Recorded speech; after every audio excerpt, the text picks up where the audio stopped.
Hey everybody!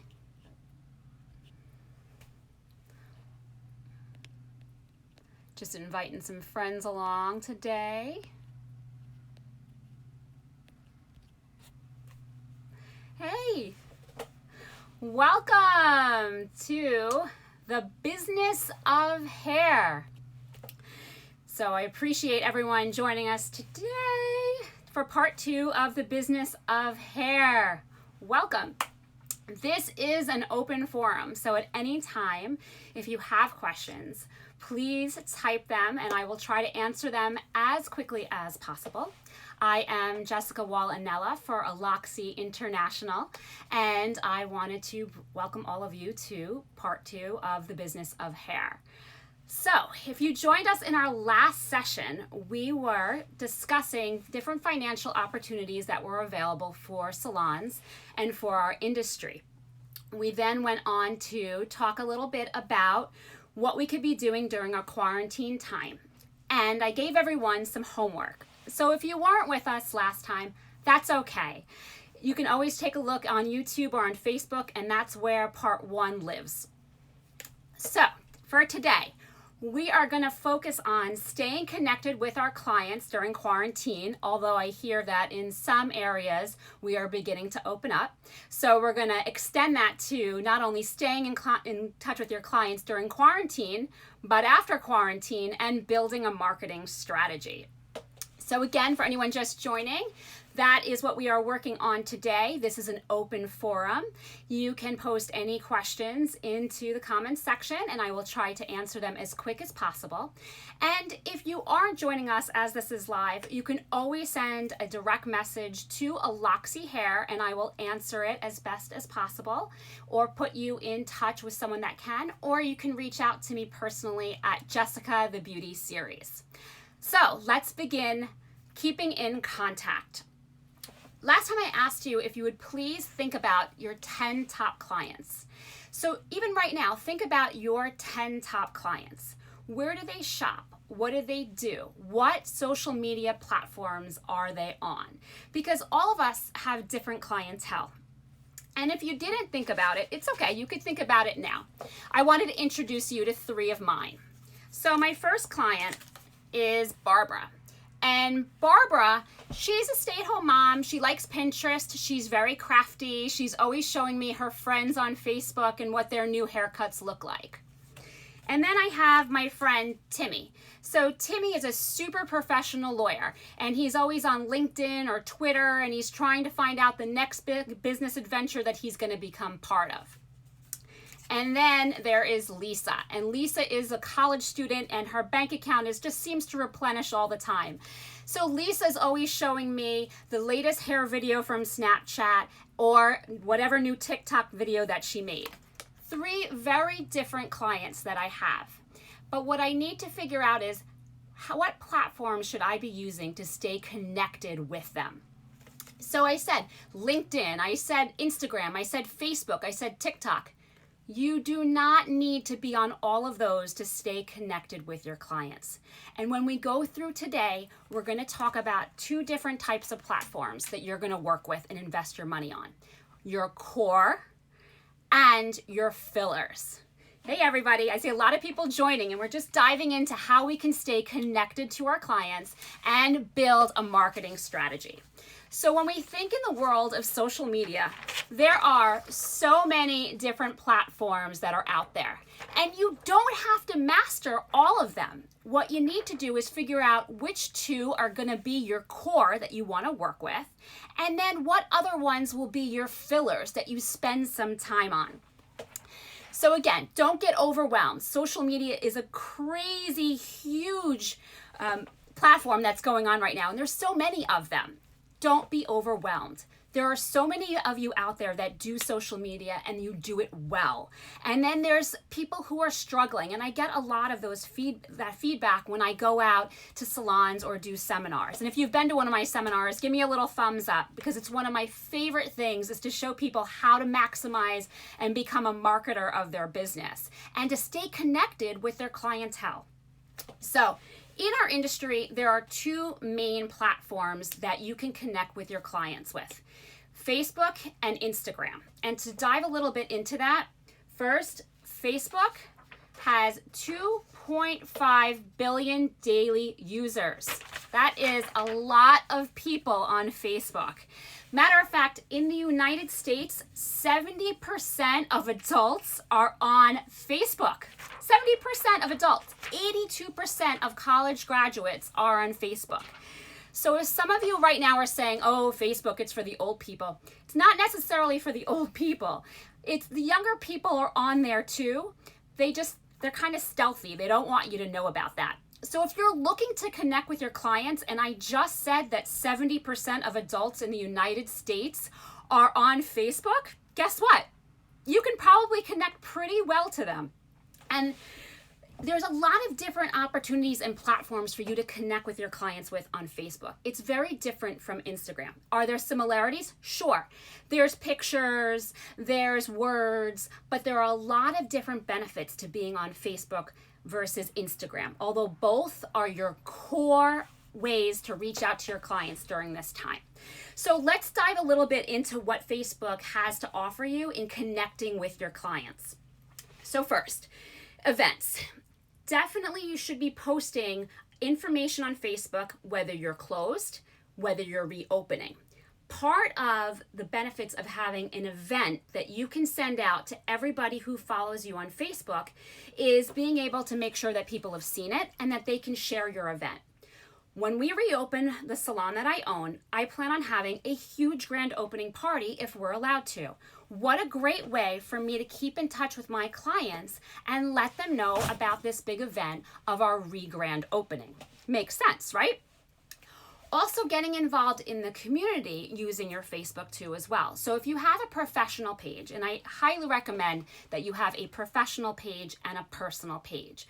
If people are looking to search you out in your business, you want to make sure that that's what they're coming out and seeing. I have two different pages. I have my Renaissance Salon page, and then I have my personal page. My personal page is my kids and fun stuff, and then I have my salon page where I take care of salon business with that. So having that salon page, not only can I interact with my clientele, but I can also market myself to new clients as well. So if you're just joining us now, we're talking about ways that we can reach out to our clients and ways that we can continue to market ourselves to new clients as well. We discussed that 70% of adults are on Facebook in the United States.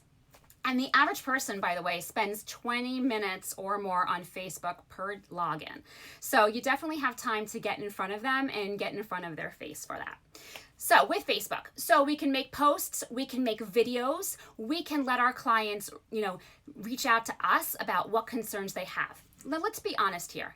I have seen plenty of a hairdresser in my day that may not have the best technical skill, but because they had a great heart and they truly connected with their clientele, they had a huge following in clientele. And I'm sure a couple of you right now are probably snickering like, oh yeah, I know that person too. But it's true. People come to us more for just our technical ability, but for who we are and how we make them feel. Going dark on them right now is not an option. So if we can reach them through Facebook, let's do that. Let's have them be able to reach out to us with their concerns, and let's be able to reach back with them with some great tips. So posting videos on your Facebook page of what they can do, whether it's how to use InstaBoost in the shower or letting them know what your opening plan is, this is how you stay connected on Facebook. Something else that's different between Instagram and Facebook is community groups. If you've been to my class, I always kid around and say there are 3 forms of communication. There's the telephone, there's the television, and then there's tell someone in a Facebook moms group. Now, Facebook community groups are a great way for you to get the word out there about your salon. I know that within 20 seconds of me posting that I need a plumber, within 20 seconds, I will get 30 responses letting me know of all different plumbers that are in the area. And personally, when anyone says that they need a new hairstylist, I love that all of my clients chime in and let them know, who I am and that I'm available in the area. So it's so important that we're making sure that we're connecting and staying live with our clients, and you can use our Facebook community groups to do that and let people know with that.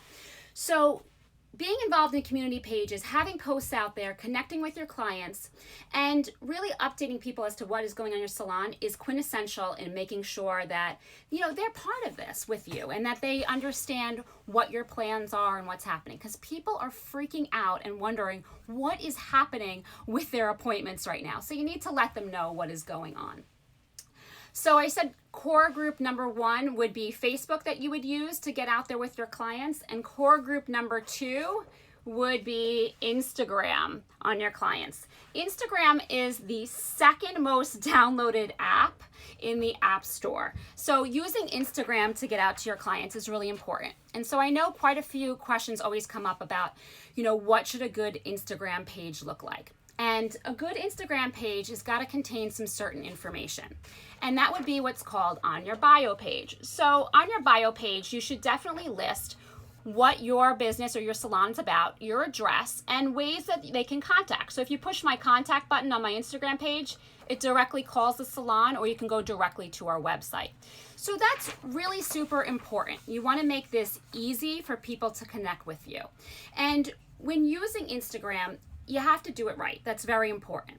So again, having a very clean aesthetic. People talk about, an aesthetic. Let's talk about some glossary terms when we're using Instagram. So we can have videos, we can have pictures, we can have IGTV. What's IGTV? So those are videos that are longer than 60 seconds that you have playing on your Instagram page that people can go back and reference. So how-to videos for how to take care of your hair during quarantine are a great way to add to your Instagram profile.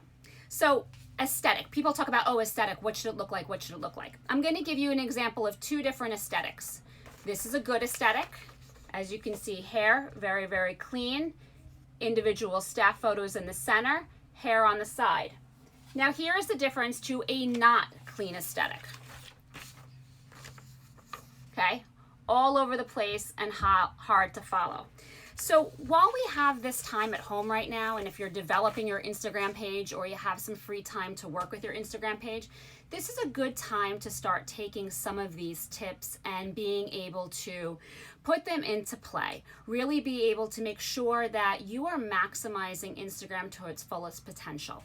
And one of the ways that you can do that right now is with stories. So if you're seeing me right now and you're seeing this on April 22nd, then you are seeing this live. And lives appear up here in the stories as well. And they live for 24 hours on your story, so people can continue to visit it. Now, stories and going live. It's funny, since quarantine started, going live has been up 70%. 70% more people are going live. Do you know why? Because it's not normal for people to isolate. And especially for all of us on the hair world, it's been the talk. Everyone's been going live. Why is everyone going live? Everyone's going live because it's not normal to be in isolation. We miss people. Those of us in the hair world are used to talking and seeing people all day and seeing our friends that we work with. It's not normal to be alone in your house. So we're getting live and we're talking to one another. And that goes true for your clients too as well. So just because we're so used to talking to people, so are your clients. So what a great way to connect with them. So something that I've had our staff doing in the salon is making cute videos, just reaching out and letting them know, we're thinking of them or what we're doing in our house or how we're torturing our children with making them become our models when we run out of mannequins. So using your Instagram, whether it's in your stories or in your posts or just live interaction with your clients, is a great way to make them feel the love and feel connected.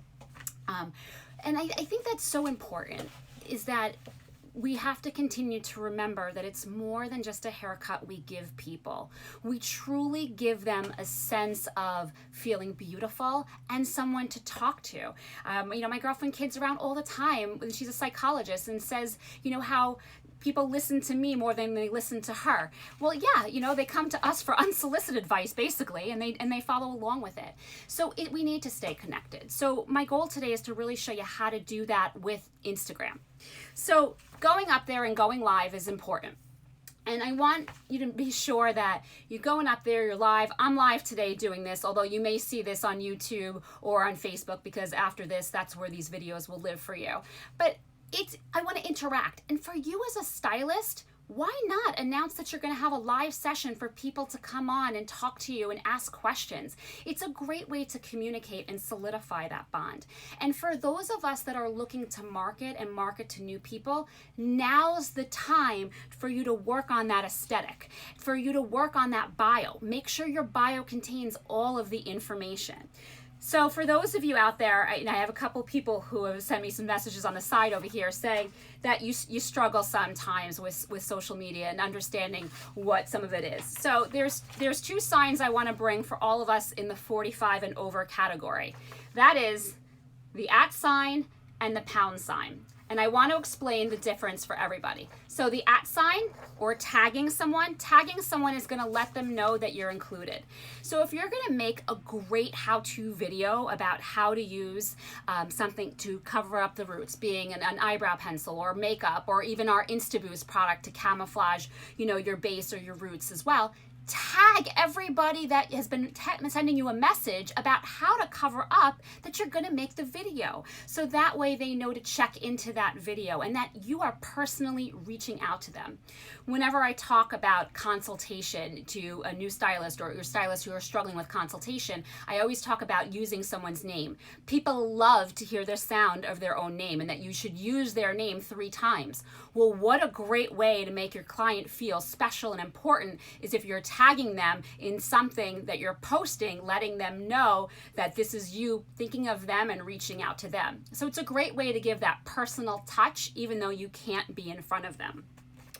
So hashtagging is allowing whatever picture or post that you're making be able to be found in a search engine. So if you're doing a great tutorial using Aloxi's InstaBoost, wow, I sure hope that you're tagging that Aloxi hair, Aloxi color, InstaBoost, because that's going to allow anyone who's searching for how to camouflage their hair or InstaBoost to find that video and relate back to that video to you.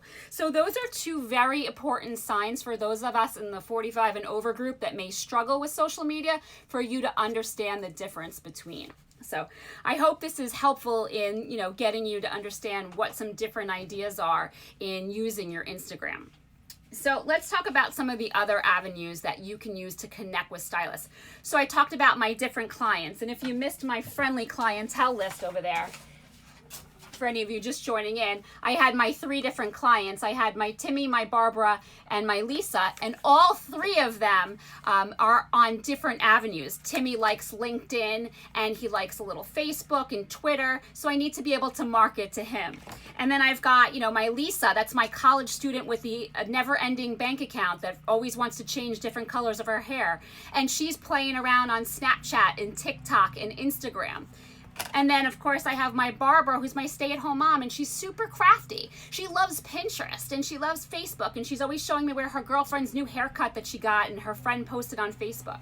So that's why we're talking about all the different avenues that we can use to market to them.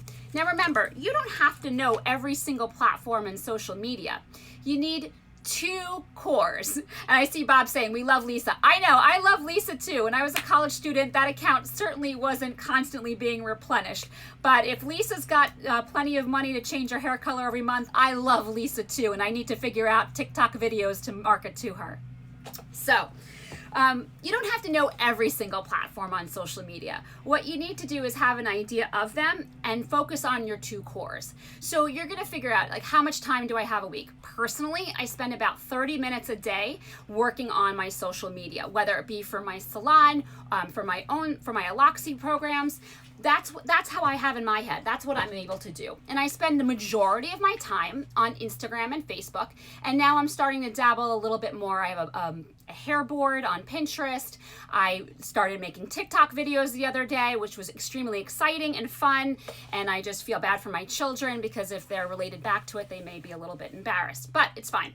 So again, you don't have to maximize or understand all of them, but you need to figure out where your clients are playing so you know where to concentrate your efforts. So again, in the hair industry, generally those core efforts need to be spent on Facebook and Instagram, and your fillers would be other areas that you see the majority of your clients spending time on. So if you have a lot of Timmys, I highly suggest getting to know LinkedIn or getting to know Twitter so that you can market to them. I wouldn't want to have this program today and speak in German because the majority of you, well, some of you might understand me, but the majority of you wouldn't. So I don't want to speak to Timmy in TikTok language if Timmy's hanging out on Twitter. I think that makes sense, right? Abby, you're not Timmy. I think of you as a TikTok guy a little bit. So Pinterest. So what's happening on Pinterest? So Pinterest age base, I'm gonna hold it up there. Pinterest age base is 30 to 49, 70% are female users. So that's important. If you have a lot of clienteles who are crafty, a lot of my mom clienteles, a lot of professional women are looking on Pinterest. Why? They're looking how to do things. They're looking for hairstyles. So I'm absolutely going to have an entire pin board dedicated to my work. I do have a client who comes in all the time with a picture and she said, I saw this picture, I love this hair. And I laugh all the time because it's actually a picture of her hair that's been repinned, and repinned. So Pinterest, definitely something as a hair professional worth spending some time and getting idea and put a collection together. TikTok, I love TikTok now that I've gotten involved in it. It now has 800 million daily active users. An average person spends 52 minutes per day on TikTok. I 100% can understand that because as soon as I logged on, I found myself getting lost in that. So what can you do on TikTok? Like I said, this is not one of your core advertising platforms or core platforms to reach out. But it is something fun as a filler to make some cute videos to be able to reach out to your clientele. And this is where we can cross over with TikTok.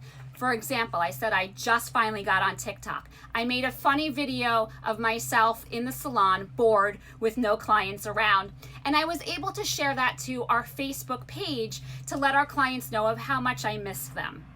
And let my staff too as well, because without them, I'm definitely losing my mind. So with that, this was a filler that I put onto my core group of Facebook and Instagram to let my clients reach out, and I was able to interact or approach clients that may have been in that younger mind frame, although there's plenty of us around my age getting involved with TikTok too. So again, TikTok was a great filler, Pinterest a great filler to be able to connect with others that may not just be on Facebook or Instagram, like my Lisa. Mannequin bowling.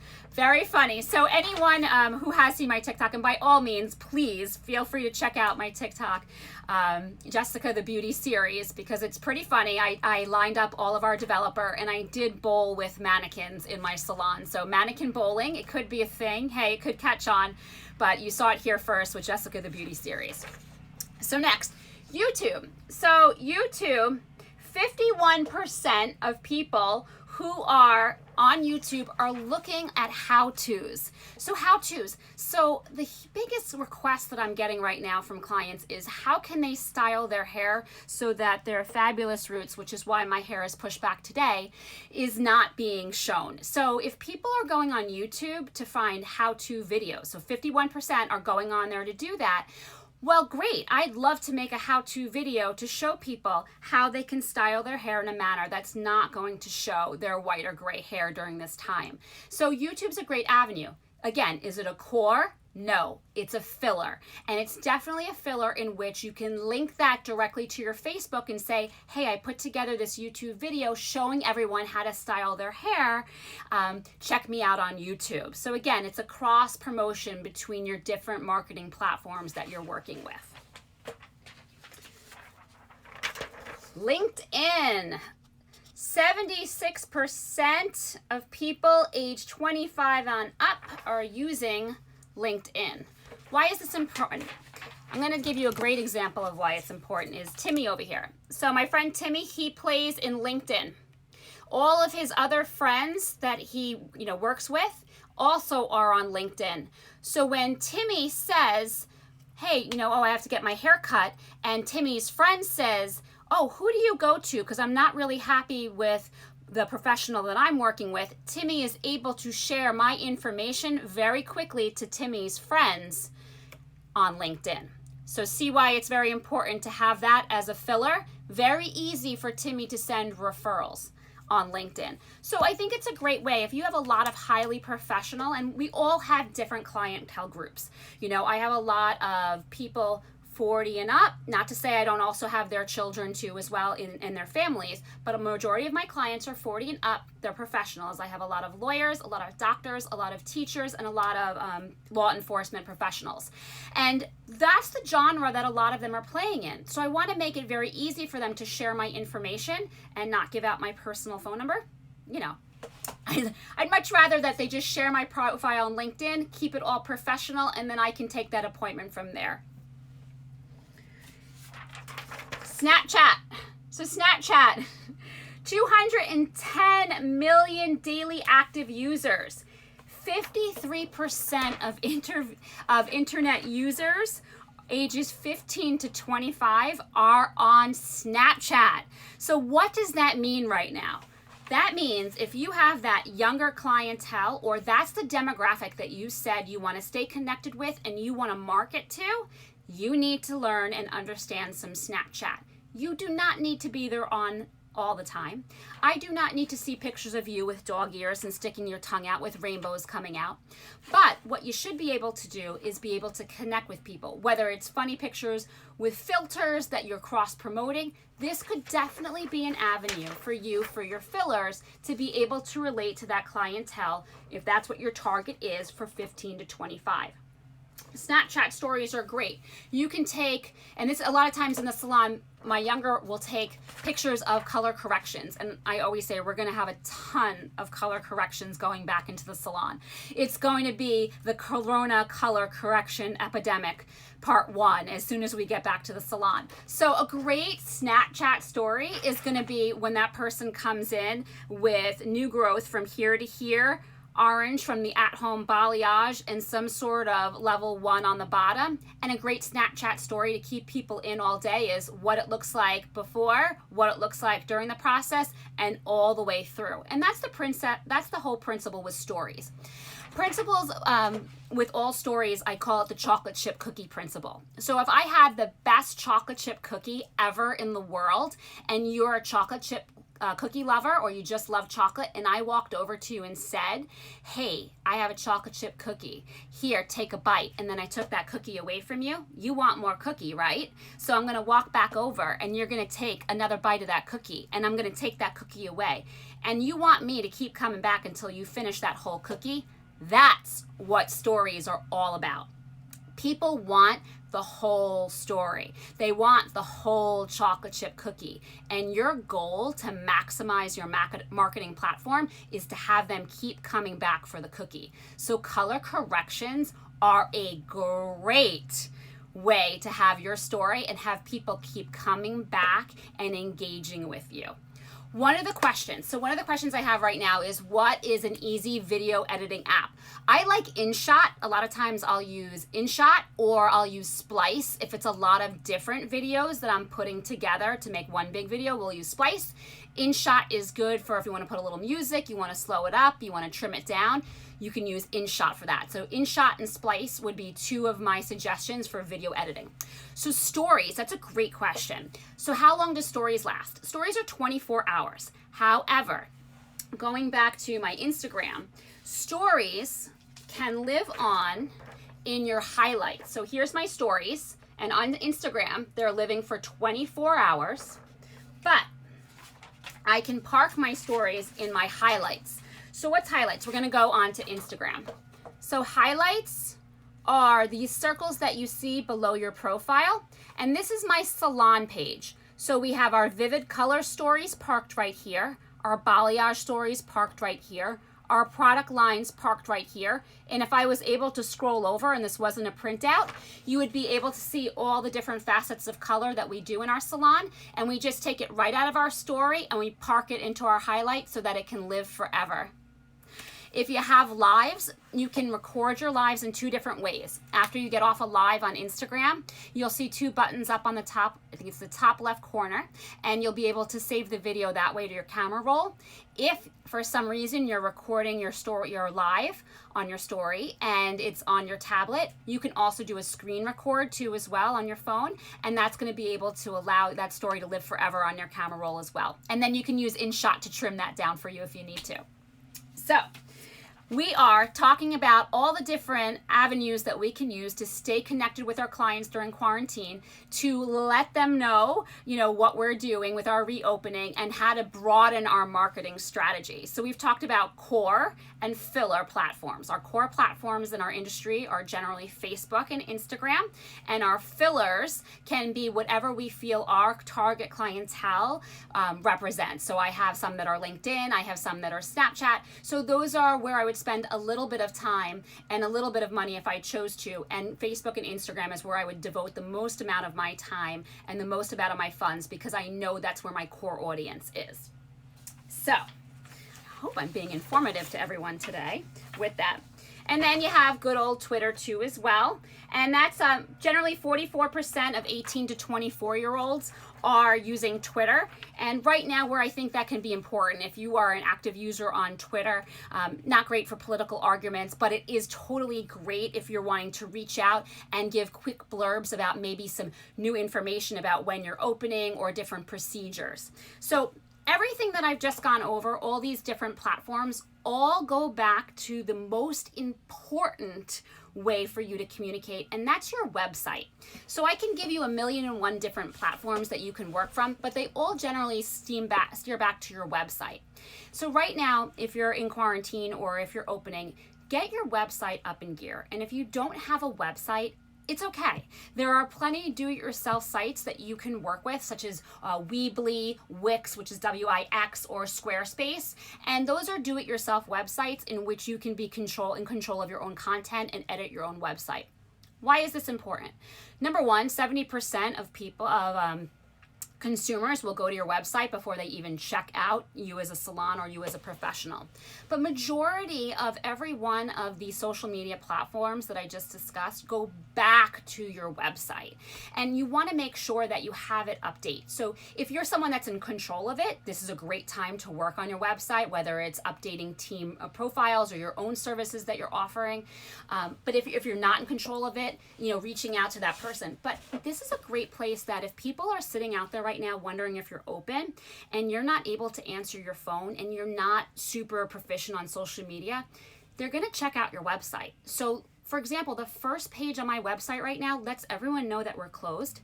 One, that we've been closed since March 21st, that we will reopen. And as soon as I know what that looks like, that will be posted, because people are checking. They want to know, is there anything new? Not everyone wants to listen to the news. It's funny that people would want to rather check out my website to see when we're opening than listen to the news, but hey, that's great. I feel good. But a lot of us are going to have some changes in our reopening of what our policies may look like. In some states, there may be a situation where you can only have a 10-person capacity. What a great way to be able to list new policies on your website.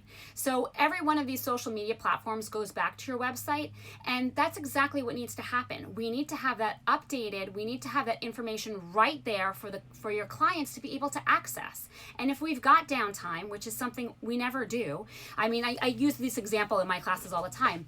I always scolded myself about not updating our website when I answered the phone quickly in the salon one day and a client wanted to see Julie, my curly-haired specialist in the salon, and make an appointment, because on the website I have a whole blurb about Julie and how she's so proficient with curly hair, and she's curly hair trained and takes her time.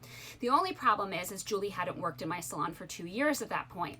Shame on me for not updating the information. And when I tried to save the call and giving her to someone else, she said, well, no one else on your website says that they specialize in curly hair, and hung up. So keep the website updated. We've never really had time in the past. Now we've got the time to do it. So if you're in control of your website, great time to broaden it up, make it efficient, post information so that your clients know what you're doing right now, what your plans are for reopening, or any policy changes that you may know are in effect, whether it's a cancellation policy, if you're going to waive that, or if you're wearing masks. So much great information that you can put on that website right out there to the clients. Hey, Rachel, one of my girls is on here too as well. She knows most of these plans already. But at the same time, if you have someone else who's controlling the website, you want to give them time because many other people are probably reaching out to them to upload information as well. So definitely get out there, get in the forefront of it, and this is the time to broaden your website. So I truly hope that you enjoyed this information. Again, send all questions that you may have up here to Aloxy Hair, or you can DM me, directly to Jessica the Beauty Series, and I will try to answer as best as I can. I'm here to partner with you to get through this and to broaden your marketing strategy. And since I can't be out in the field and I can't be in salons, I 100% wanted to bring this information to you in any way possible. I got a question coming in. Do you think this will create a position for someone to work in a salon to create more exposure? Do you think this will create a position for someone to work in a salon to create more exposure? I'm not really understanding what you mean that the question is. Do I mean that someone can work in the salon right now while they're in quarantine to be able to get this out? I mean, I'm definitely doing it as a salon owner, and I would think any hair professional is doing that right now for themselves. That's a great idea. For next week, I hope everybody tunes in. We're going to do what returning to the salon looks like. So Terry Doherty and myself are going to explore what the new world of sanitation looks like. We're going to do a little bit in a fun way too as well, but also bring in professional advice of what that new world looks like so that we're doing things the right way, not using old wives' tales to, go ahead and think about how we should clean this, just like the people who don't take on gloves, put on gloves and then touch keys and then touch their face and then throw the gloves on the floor. We're going to show you the real way to properly sanitize and get ready for your grand opening celebration. I think the question's been clarified. Social media. I mean, definitely there could be positions where people are doing social media in the salon. Generally, I have my receptionist and my management team help me with our social media, but there's a lot of salons that outsource their social media, and that's fine too. But definitely this is something that, can be being done right now too in the salon to just keep the business going with that. So again, please tune in next week for session 3 of the Business of Hair. Thank you all for joining.